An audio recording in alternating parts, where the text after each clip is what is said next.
Welcome to Online Yoga School. I'm Steph, and today, as part of our Yoga Foundation series, we're working on Cobra Pose, Bhujangasana, which is snake in Sanskrit. So this is a back bending pose, and we do this from a prone position. So we're going to come to lie all the way on the belly. And before we go any further, we're going to start by paying attention to our pelvis and then our feet. So kind of rock back and forth here and feel your hip points. And you want to think about rooting down through the pubic bone and the hip points here. Really root the pelvis down. And not in a way that's going to cause tension in the low back. So as you root the pelvis down, then begin to engage the navel a little. Press the feet into the mat. The hands are going to come right next to the low ribs. So think about bringing the base of the wrist, kind of the base of the hand, right in line with the low ribs. There's this tendency a lot of times in Cobra, we see people with the hands right under the shoulders. And then when they come up, there's nowhere to go, so there's all this compression. But what we actually want to do is bring the hands right in line with the low ribs so that they're stacked underneath the elbows, so we have some space. And then hug the elbows in.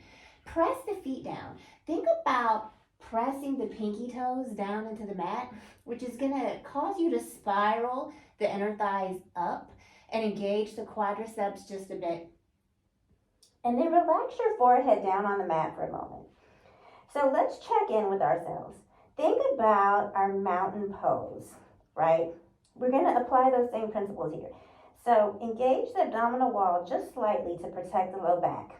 So think about drawing the pubic bone up and knitting the ribs down just for a moment. Protect the low back, soften the glutes,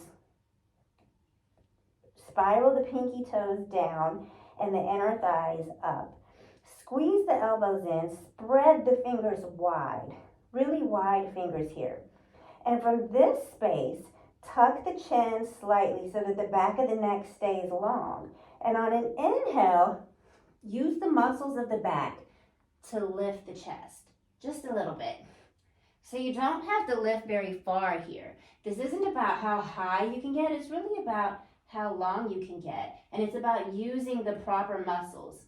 So lift a little, keep the collarbone spread wide, but make sure that the chin is slightly tucking so that the back of the neck stays long in line with the spine.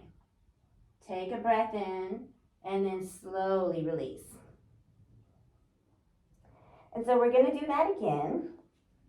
Take a moment here and relax. Check your alignment points.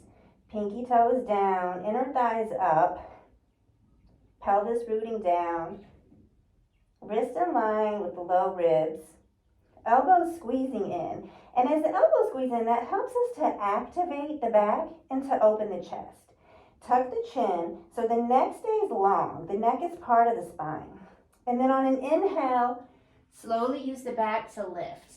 Now, what we tend to see in Cobra is that everyone wants to straighten the arms all the way and come up as high as they can. And in doing so, they jam everything up in the neck and they throw the head back. So this is what we see a lot of times when we're teaching Cobra, and clenched glutes.